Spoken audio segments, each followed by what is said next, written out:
Hello friends, बीएसवाई campus में आप सभी का स्वागत है। कैसे हैं आप लोग? आई होप आप अच्छे होंगे। शिवम, मोहित, विमल, अनुराग, नीतू, कल्पना, पीयूष, हिमांशु, विवेकपाल,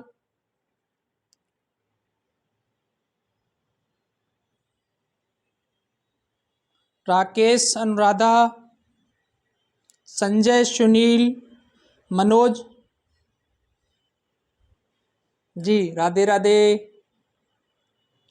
चलिए, आप सभी का स्वागत है। आज हम आप लोगों को 5 मिनट में उत्तर प्रदेश में जो प्रचलित भूमि मापक पैमाने हैं ना, वो बताएंगे, ठीक है? क्योंकि आपकी क्लास जो है ना, वो लेखपाल के हिसाब से चल रही है।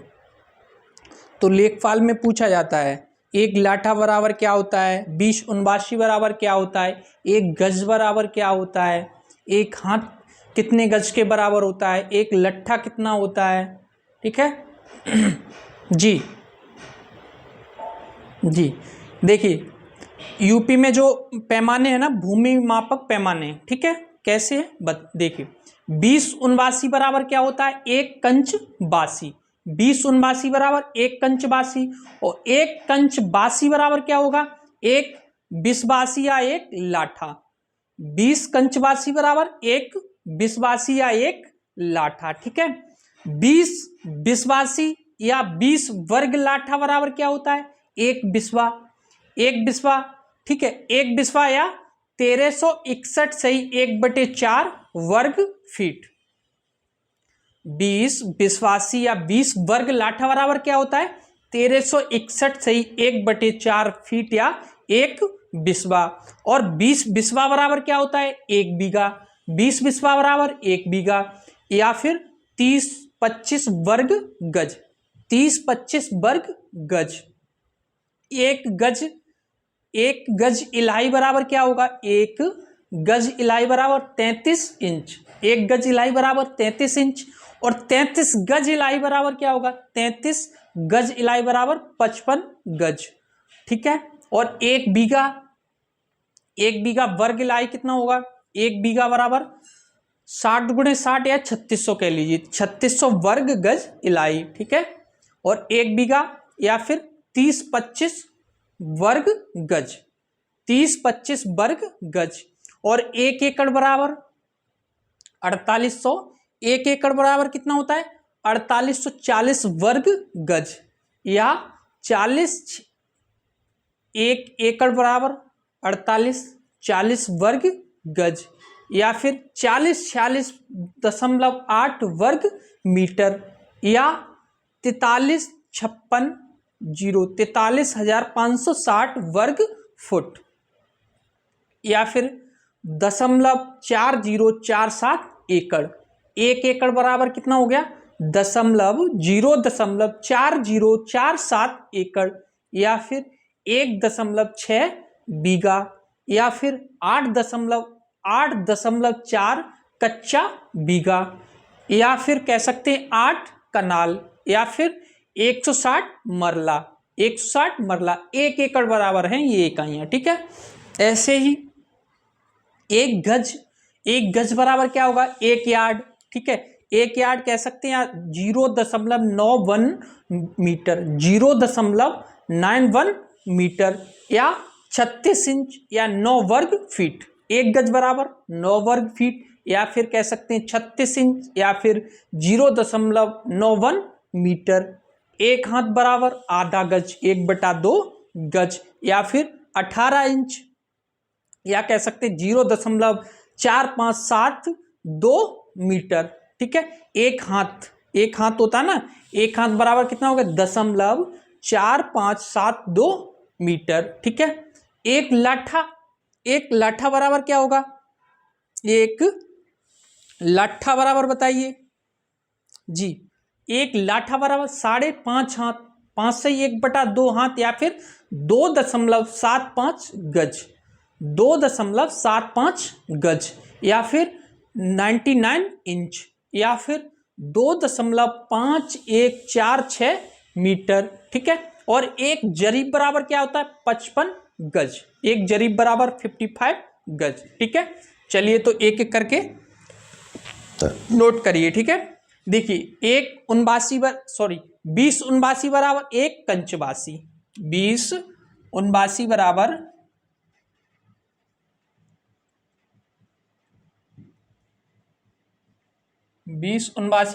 एक कंचबासी। मेरे साथ के साथ आप लोग नोट करिए। ठीक है, एक 20 उनबासी बराबर एक कंचबासी, और 20 कंचबासी बराबर क्या होगा एक बिसबासी। अब 20 कंचबासी बराबर 20 कंचबासी बराबर एक बिसबासी। ठीक है, 20 कंचबासी बराबर क्या होगा एक बिसबासी या एक वर्ग लट्ठा। ठीक है, एक वर्ग लट्ठा। अब एक वर्ग लट्ठा। ठीक है, 20 कंचबासी बराबर एक बिसबासी या एक वर्ग लट्ठा। इसके बाद 20 बिसबासी या 20 वर्ग लाठा। 20 बिसबासी या 20 वर्ग लाठा बराबर क्या होगा एक बिसवा। 20 बिसबासी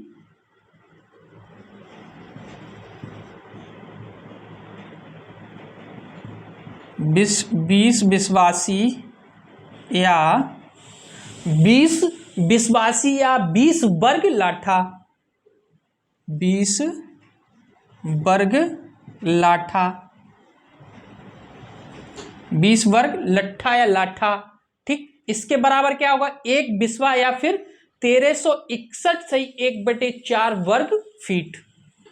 एक बिस्वा, एक बिसो बोलते हैं ना, बिसो वही बिस्वा, या 1361 सही 1/4 वर्ग फीट। 1361 सही 1/4 वर्ग फीट। ठीक है, एक बिस्वा या फिर 1361 सही 1/4 वर्ग फीट। 20 बिस्वासी बराबर। ठीक है जी, चलिए इसके बाद 20 बिस्वा बराबर क्या होता है 20 बिस्वा। 20 बिसो बोलते हैं ना, 20 बिस्वा एक बीघा, या फिर 20 बिस्वा बराबर क्या होता है एक बीघा या 30-25 वर्ग गज। 30-25 वर्ग गज याद रखना है, 30-25 वर्ग गज।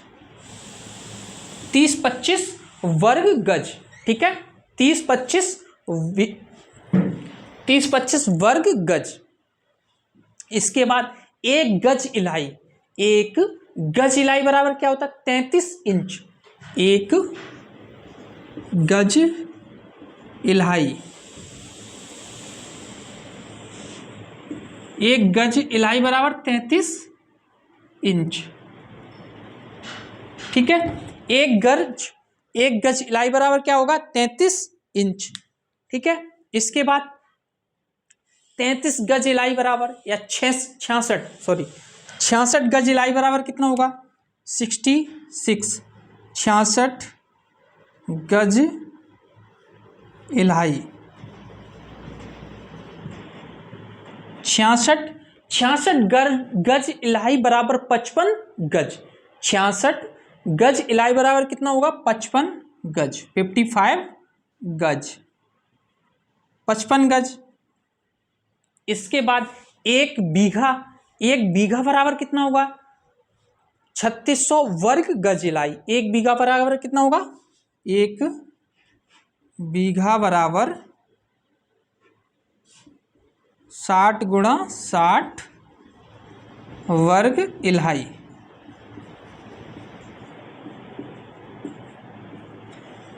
एक बीघा बराबर कितना होता है 3600 वर्ग गज इलाई। 3600 वर्ग गज इलाई, गज और है यहाँ पर। ठीक है, 1 बीघा बराबर 60 गुणा 60 वर्ग गज इलाई, और 1 बीघा बराबर मैंने पहले भी बताया 30-25 वर्ग गज। ठीक है, अब आ जाइए एकड़ पर।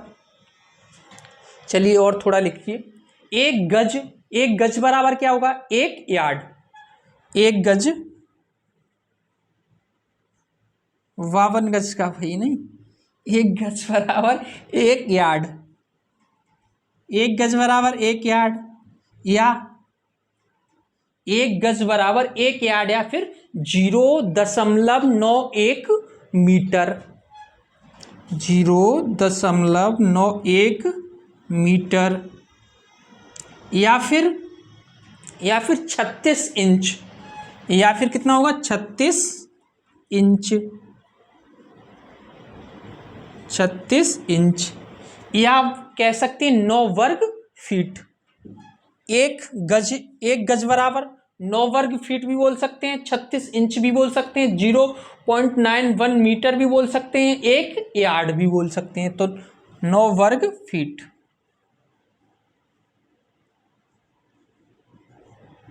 ठीक है, 9 वर्ग फीट, इसे नोट करिए।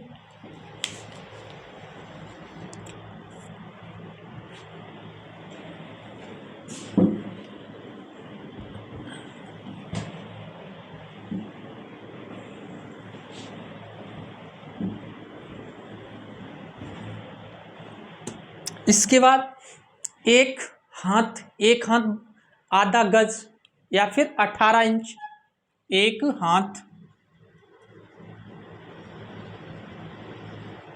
हाथ बराबर आधा गज। एक हाथ बराबर होता है आधा गज या 18 इंच। कितने इंच? 18 इंच, या 18 इंच, या फिर 0.4572 मीटर। 0.4572 मीटर। 4572 मीटर। अब आ जाइए एक लाठा बराबर 5.5 हाथ। एक लाठा, लट्ठा बोलते ना गांव में, एक लट्ठा बराबर कितना होता है? 5.5 हाथ, या फिर 2.75 गज। 5.5 हाथ, एक लाठा बराबर 5.5 हाथ, या फिर 2.75 गज। 2.75 गज, या फिर इसे हम क्या कह सकते हैं? 2.75 गज, या फिर 99 इंच। 99 इंच, या फिर एक लाठा को 99 इंच, या फिर 2.5146 मीटर। 2.514 यानी 5146 मीटर। 5146 मीटर। ठीक है, 2.5146 मीटर। देखिए फिर से, एक लाठा बराबर एक हाथ बराबर आधा गज या 18 इंच, या फिर 0.4572 मीटर।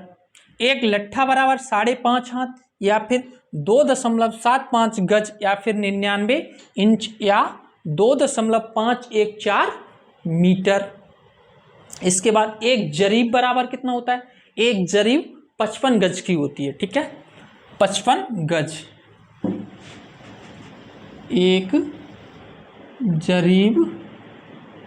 एक जरीब बराबर कितना होगा? 55 गज के। एक जरीब बराबर 55 गज। ठीक है, एक जरीब बराबर 55 गज। और एक गज बराबर बता ही दिया है, एक गज बराबर 1 यार्ड कह सकते हैं, या 0.91 मीटर कह सकते हैं, या 33 इंच कह सकते हैं, या 9 वर्ग फीट एक गज। ठीक है, और एक जरीब बराबर 55 गज। इसके बाद साथ के साथ नोट करते चलिए। ठीक है, इसको हम आपको हर क्लास में 10 मिनट के लिए बताया करेंगे, जिससे कि आपको सारे ये याद हो जाएंगे। रोज रिपीट कराएंगे। ठीक है, इसके बाद आप आइए एकड़ पर। 1 एकड़ बराबर कितना होता है? 4840 वर्ग गज। 1 एकड़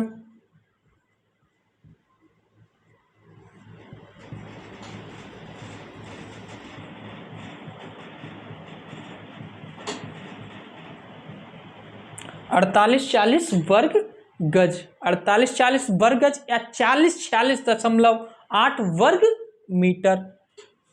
4046 इसका देखिए 40 48 है ना, तो 4046.8 वर्ग मीटर। मीटर में चेंज करेंगे तो ठीक कैसे याद करेंगे? 1 एकड़ बराबर 4840 वर्ग गज, और फिर मीटर में ऐसे करना है तो 40 ये ले लिए, 40 2 कम करके 40.8 वर्ग मीटर, या फिर कह सकते हैं 43,560 वर्ग फीट। 43 ये कुछ गड़बड़ लग रहा है। 43 क्या था? 1 एकड़ 43,560 43,560 वर्ग फुट। हाँ वर्ग फुट है, मीटर नहीं है। 43,560 वर्ग फुट, 43,560 वर्ग फुट। 1 एकड़ बराबर कितने फुट होता है? 43,560 वर्ग फुट, 43,560 वर्ग फुट। ठीक है, या फिर कह सकते हैं 0.4047 एकड़, या इसको ही 0.4047 एकड़। 1 एकड़ बराबर इतना भी होता है। ठीक है, या फिर कह सकते हैं 4.8 कच्चा बीघा, 4.8 कच्चा बीघा।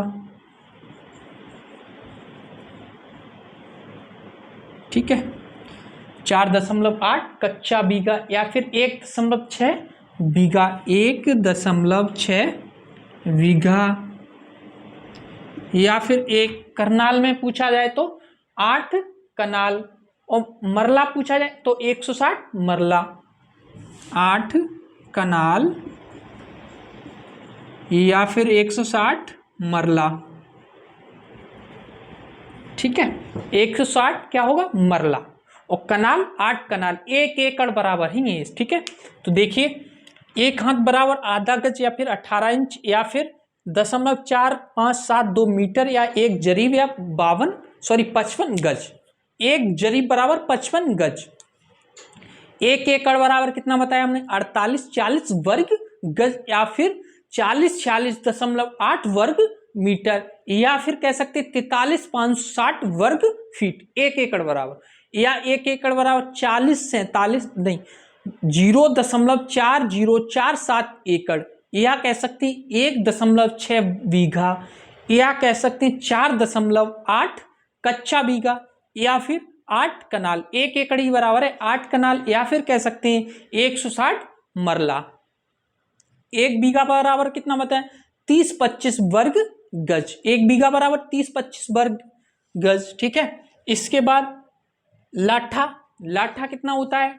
1 लाठा बराबर 5.5 हाथ, या फिर 2.75 गज, या फिर 2.75 गज, या फिर लाठा को 1 लाठा बराबर 99 इंच कह सकते हैं, या फिर मीटर में जब पूछा जाए 1 लाठा कितने मीटर? 2.5146 मीटर कह सकते हैं। ठीक है, बेसवा उनवासी बता ही दिया है। ठीक, अब चलिए परसेंटेज पे चलते हैं। हम लोग परसेंटेज की क्लास चल रही थी, हमने क्वेश्चन करा दिए थे आपको 85 क्वेश्चन करा दिए थे। तो 2 मिनट में फटाफट जल्दी से परसेंटेज का रिवीजन करते हैं, फ्रैक्शन वैल्यू का, उसके बाद हम क्वेश्चन कराते हैं। ठीक है,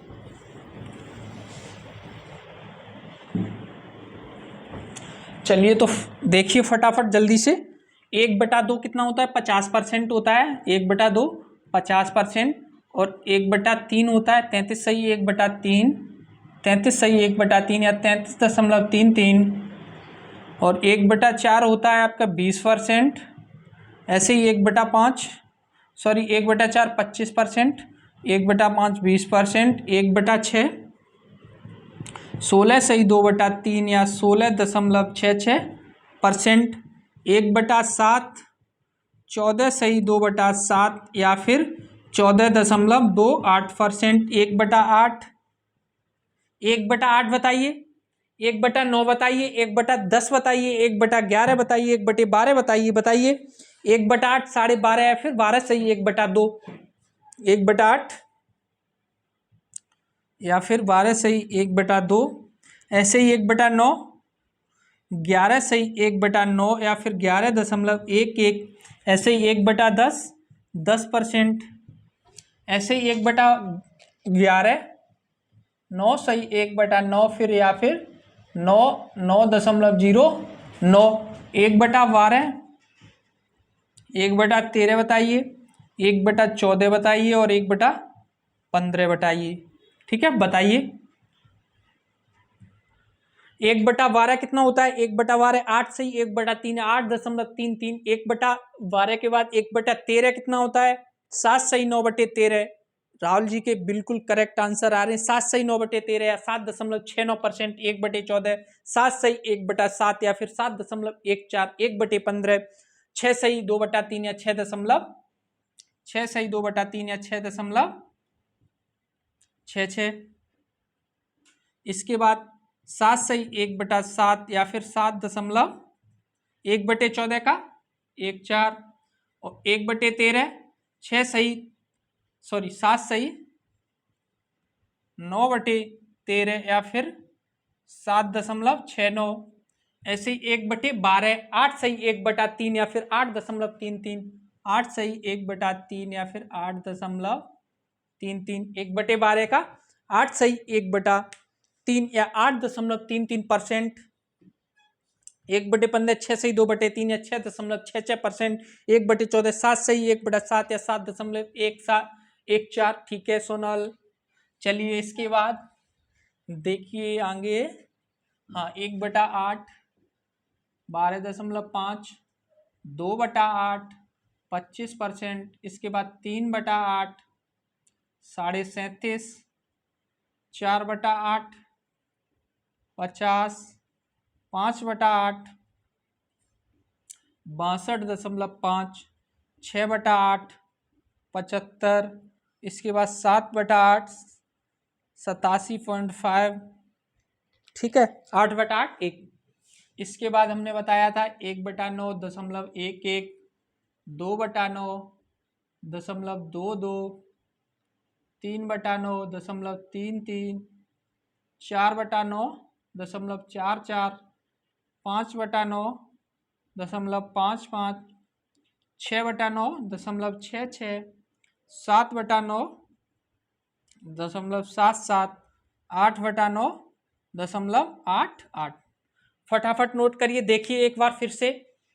1/2 50%, 1/3 33 सही 1/3 या 33.33, 1/4 25%, 1/5 20%, 1/6 16 सही 2/3 या 16.66, 1/7 14 सही 2/7 या 14.28%, 1/8 12.5 या 12 सही 1/2, 1/9 11 सही 1/9 या 11.11, 1/10 10, 1/11 9 सही 1/, यहाँ पे 11 होगा 1/11 या 9.09%, 1/12 8 सही 1/3 या फिर 8.33, 1/13 7 सही 9/13 या 7.69%, 1/14 7 सही 1/7 या 7.14%, 1/15 6 सही 2/3 या फिर 6.66%। इसके बाद 1/8 12.5%, 2/8 25%, 3/8 37%, 4/8 50%, 5/8 62.5, 6/8 75%, 7/8 87.5%, इसके बाद 87.5%। ठीक है, इसके बाद 1/9.11, 2/9.22, 3/9.33, 4/9.44, 5/9.55, 6/9.66, 7/9.77, 8/9.88, 9/9 ठीक है, नोट करिए इसे। इसके बाद हम आप लोगों को क्वेश्चन कराते हैं।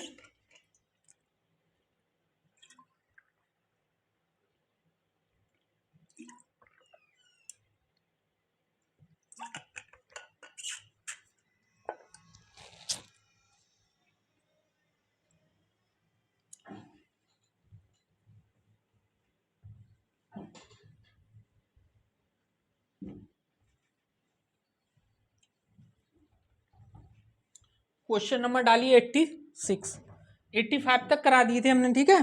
क्वेश्चन नंबर 86 क्या है, 40% एल्कोहल के 5 लीटर बिलियन में 1 लीटर पानी डालने पर नए बिलियन में एल्कोहल की मात्रा कितनी होगी। एल्कोहल की मात्रा कितनी होगी। 86 क्वेश्चन है। क्वेश्चन कह रहा है, देखिए पहले क्वेश्चन आप लोग समझा करिए, ठीक है। अगर आपने क्वेश्चन समझ लिया तो सॉल्व करने में टाइम नहीं लगता है। क्वेश्चन कह रहा है 40% एल्कोहल के 5 लीटर बिलियन में, यानी कि 5 लीटर क्या है, बिलियन है, उसमें से 40% एल्कोहल है, ठीक है। उसमें 1 लीटर पानी डालने पर नए बिलियन में एल्कोहल की मात्रा कितनी होगी, ठीक है। 5 लीटर का निकालिए 40%, 5 का 40/100, 0 से 0, 5 चकू 5 एकन 5, 5 दूनी 10, 2 एकन 2, 2 दूनी 4। तो एल्कोहल कितना है इसमें, एल्कोहल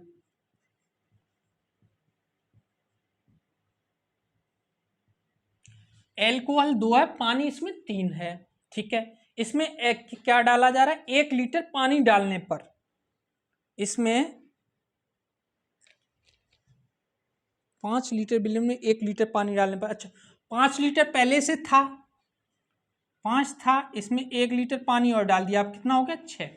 तो इसी का परसेंट पूछ रहा है, तो एल्कोहल का परसेंट कितना होगा, एल्कोहल की मात्रा कितनी होगी, तो 2/6, कितना है एल्कोहल, 2 कितने में, 6 में, इंटू 100, 2 एकन 2, 2 तिया 6, 3 से कट करेंगे तो 33 सही 1/3%, अभी हमने कराया है, या 33.33%, ठीक है।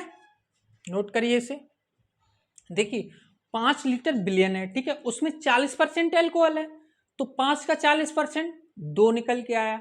अब उसमें 1 लीटर पानी और डाल दिया, पहले से 5 था, एक और डाल दिया, कितना हो गया 6 लीटर, ठीक है। 5 था, एक और डाला 6 लीटर, तो 6 लीटर में बिलियन, 6 लीटर बिलियन है, और एल्कोहल कितना है 2 लीटर, तो इसमें परसेंट पूछा है, एल्कोहल का परसेंट कितना होगा, तो 33 सही 1/3%, कितना होगा 33 सही 1/3%। चलिए इसे नोट करिए।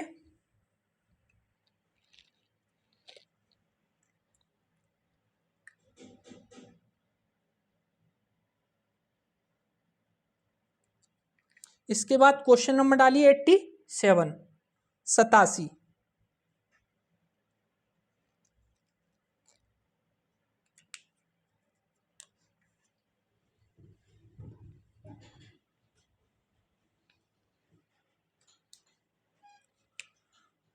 देखिए RS अग्रवाल की बुक है, परसेंटेज चल रहा है, ठीक है। क्वेश्चन नंबर 87, 87 क्या कह रहा है, 50% एल्कोहल की मात्रा वाले 9 ग्राम शेविंग लोशन में कितने ग्राम पानी मिलाया जाए कि लोशन में एल्कोहल की मात्रा 30% हो जाए।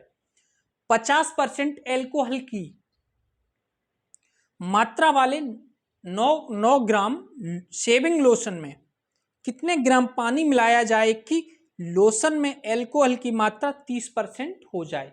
तो 50% है, 9 ग्राम है लोशन, उसका 50%, 9 का 50%, 4.5, ठीक है। देखिए टोटल कितना है 9 ग्राम, इसका 50% जब हम निकालेंगे तो कितना निकल के आएगा, 50 दूनी 100, और 9 का आधा 4.5, ठीक है, 4.5 आया। अब इसमें क्या कह रहा है, इसमें कितना 9 ग्राम से इसमें कितना पानी मिलाया जाए कि लोशन में एल्कोहल की मात्रा 30% हो जाए। तो एल्कोहल है कितना 4.5, टोटल कितना है 9, प्लस कितना पानी मिलाएंगे x, बराबर कितना एल्कोहल हो जाए, सॉरी हाँ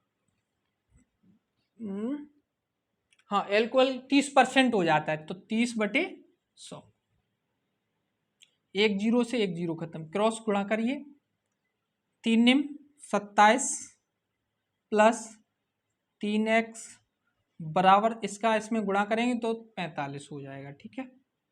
इस 27 को इधर ले जाइए, तो 3x बराबर 45 माइनस 27, तो 3x बराबर 18, तो x बराबर 6, कितना पानी मिलाया जाए इस लोशन में? 6 ग्राम। ठीक है, कितने ग्राम? 6 ग्राम। नोट करिए इसे। 9 बिलियन शेविंग लोशन है, 9 कुल, उसका 50% है एल्कोहल और 50% है पानी। ठीक है, तो 9 का 50% 4.5, और इसमें कितना पानी मिलाया जाए? x मान लिया मैंने पानी, कितना? x। तो 9 प्लस x बराबर, लोशन कह रहा है 30% रह जाए, सॉरी एल्कोहल 30% रह जाए, तो 30/100। हर चीज अपने आप में कितनी होती है? 100%। ठीक है, कैलकुलेशन की x बराबर 6, कितना पानी मिलाया जाएगा? x, sorry 6 litre. चलिए इसके बाद क्वेश्चन नंबर डालिए 88।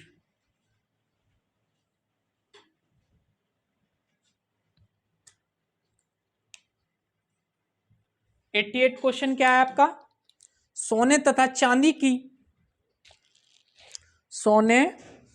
चांदी की 50 ग्राम मिश्र धातु में भार के रूप में 80% सोना है। इस धातु में कितना सोना और मिलाया जाए कि मिश्र धातु में 95% सोना हो जाए? मिश्र धातु है 50 ग्राम। ठीक है, सोने और चांदी की मिश्र धातु है 50 ग्राम, उसमें 80% सोना है।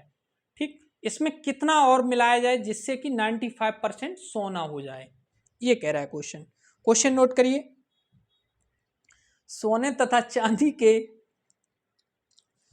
50 ग्राम मिश्र धातु में भार के रूप में 80% सोना है।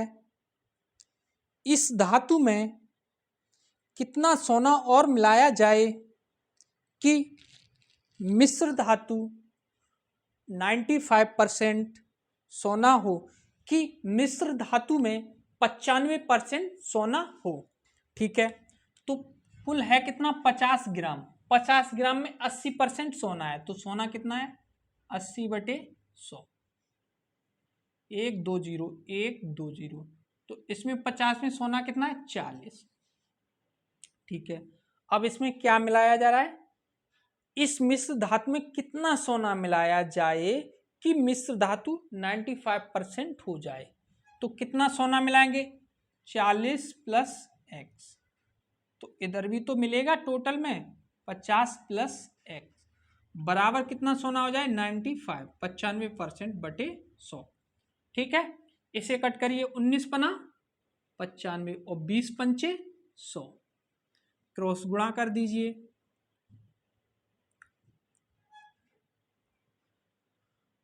20 दूनी 4 दूनी 8, कितना? 800 प्लस 20x बराबर 19 पना 95, 950 प्लस 19x।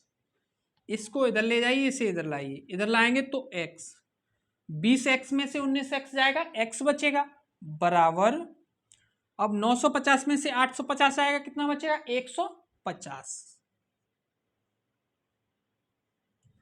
ठीक है, तो 150 ग्राम कितना सोना हो जाएगा? 150 ग्राम।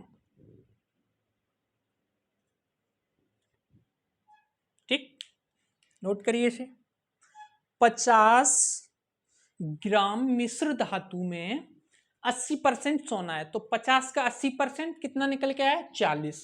ठीक है, इसके बाद आगे क्वेश्चन कह रहा है कि इसमें कितना सोना मिला है, तो 40 प्लस x, तो भाई मिश्र धातु में भी तो कुछ मिलेगा, तो क्या मिलेगा? x मिलेगा बराबर 95/100। कितना सोना हो जाए लास्ट में? 95%, तो 95/100, हर चीज अपने आप में 100 होती है, तो 100 कट किया, 19 पना 95, 20 पंचे 100, क्रॉस गुणा किया तो 800 प्लस 20x बराबर 950 प्लस 19x। 20x में से 19x जाएगा, x बचेगा, और 950 में से 850 जाएगा तो 150 ग्राम। ठीक है, आंसर आपका फाइनली 150 ग्राम। इसके बाद क्वेश्चन नंबर डालिए 89।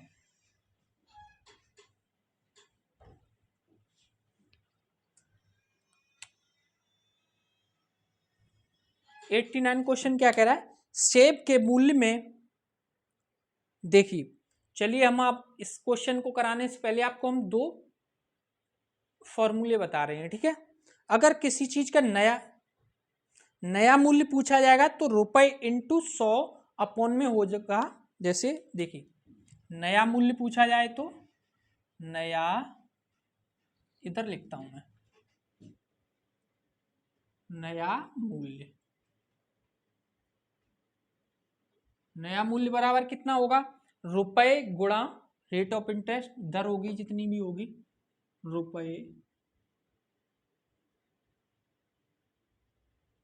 R% अपॉन में 100 गुणा केजी, कितना किलो ज्यादा आ रहा है या कम आ रहा है। ठीक है, अगर पुराना मूल्य पूछा जाए तो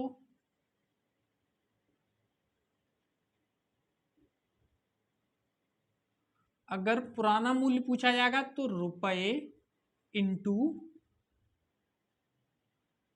रेट ऑफ परसेंट, फिर यहाँ पे 100 की जगह प्लस माइनस हो जाएगा, ये अगर कमी हो रही होगी तो 100 में घटा देंगे, अगर वृद्धि हो रही होगी तो 100 में जोड़ देंगे। ठीक है,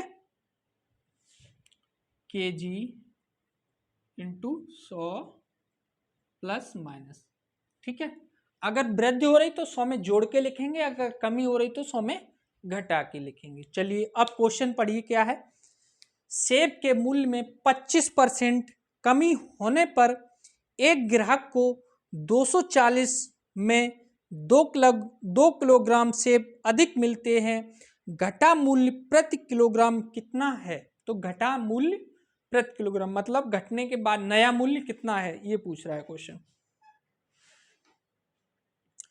फिर से सुनिए, एक देखो सेब के मूल्य में 25% कमी होने के कारण एक ग्राहक को 240 रुपए में 2 किलोग्राम अधिक सेब मिलते हैं। 240 रुपए में 2 किलोग्राम अधिक, तो अगर 1 किलोग्राम का पूछा जाए तो कितना होगा, 240 का आधा हो जाएगा 120।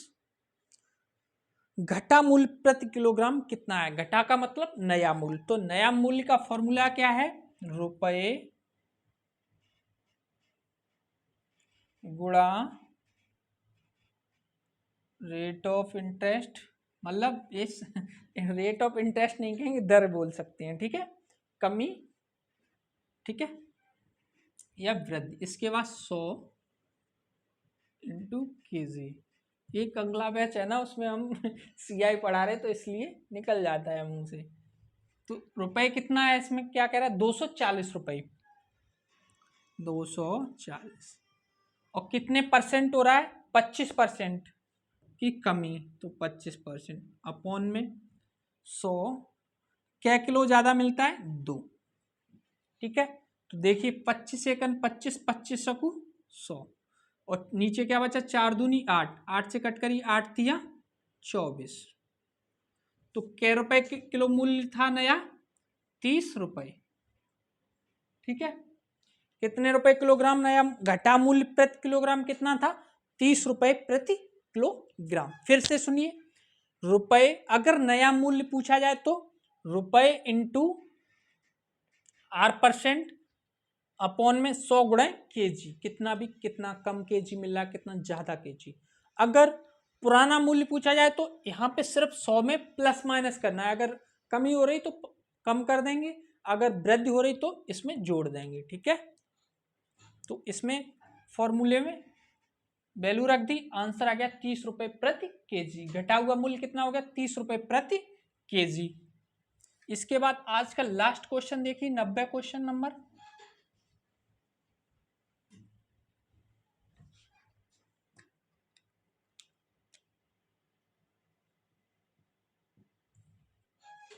क्वेश्चन नंबर 90 क्या कह रहा है, यदि मिटाने वाली रबड़ों के भाव में, यदि मिटाने वाली रबड़ों के भाव में 25% कमी हो जाए तो कोई व्यक्ति 1 रुपए में 2 रबड़ अधिक खरीद सकता है।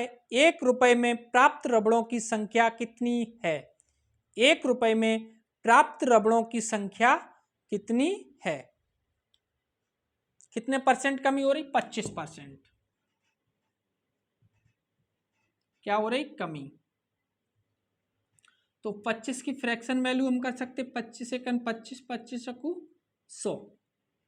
ठीक है, 4 रुपए थी, 1 रुपए की कमी कर दी तो कितने की थी, 3 की। ठीक है, इसके कारण क्या हो रहा है, 1 रुपए में कितनी रबड़ें अधिक मिल रही, 2। क्वेश्चन में। तो यहाँ पे 1 रुपए में कितनी मिल रही है? 2।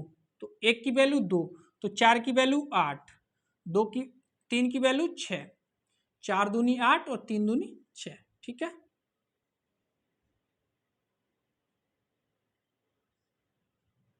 अब क्या पूछ रहा है? तो 1 रुपए में प्राप्त रबड़ों की संख्या, 1 रुपए में प्राप्त रबड़ों की संख्या कितनी हो जाएगी? 6। ठीक है, 1 रुपए में प्राप्त रबड़ों की संख्या कितनी हो जाएगी? 6।